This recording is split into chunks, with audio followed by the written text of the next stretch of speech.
Hi, my name is Rapunzel McCray, and I am a student at GC Grand Canyon University, where I'm studying my master's in elementary education.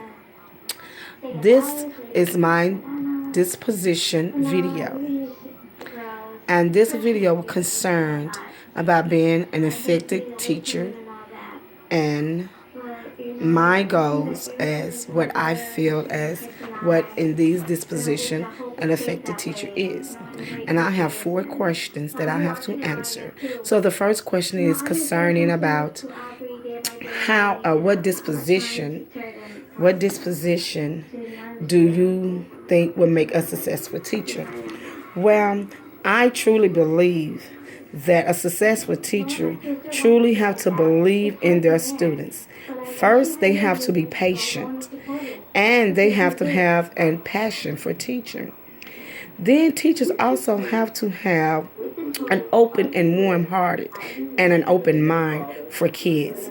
They must have a caring spirit and they must have a childlike thinking. When I'm saying a childlike thinking, I'm only saying that, they must be able to get on the floor, do goofy little things that with the babies and with the kids able to do just to grasp their attention and show that you do love and care for the kids.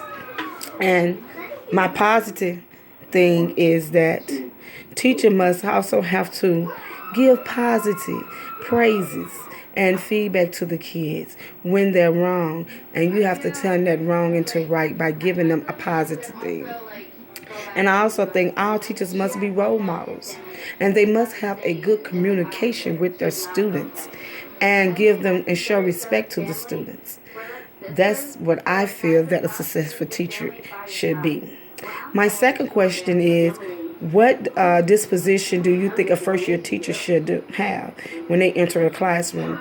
Well, this is my first year teaching kindergarten, but I have taught second grade as 14 years. And that was like a really change for me. Because as being a second grade teacher, I know my goals and my standard was set high. And my rules in my classroom was set very high.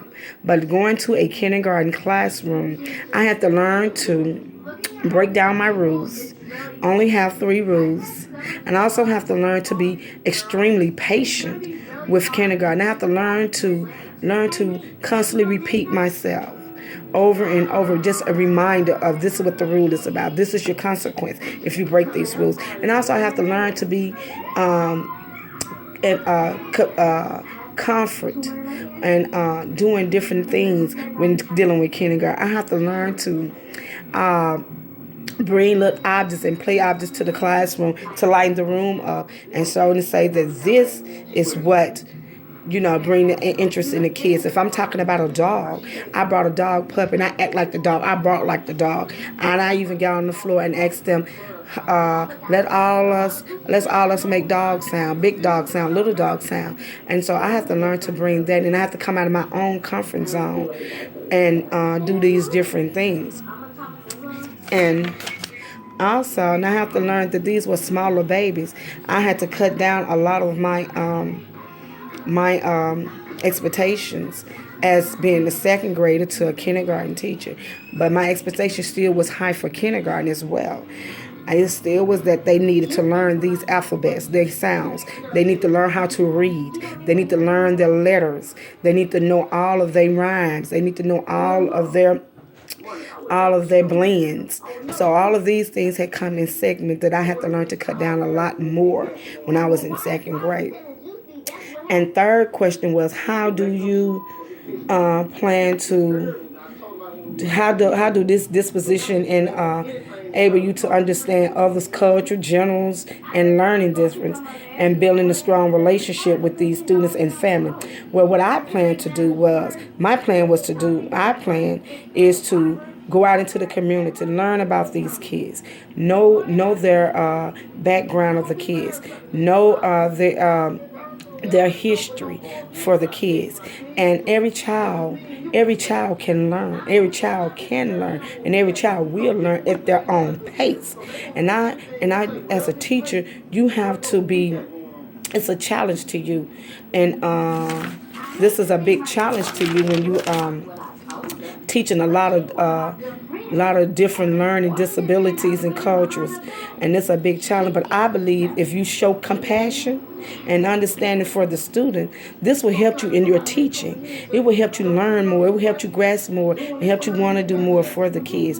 And then you also have to go and set these goals for these same kids that may be struggling, may not be struggling, and you set these goals for them to be able to have that compassion, what you want them to learn.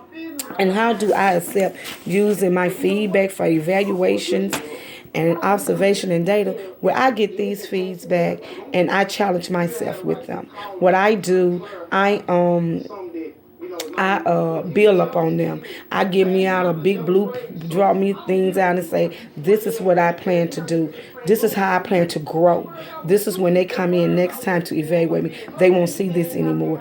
This is what I want my students to be on performance level.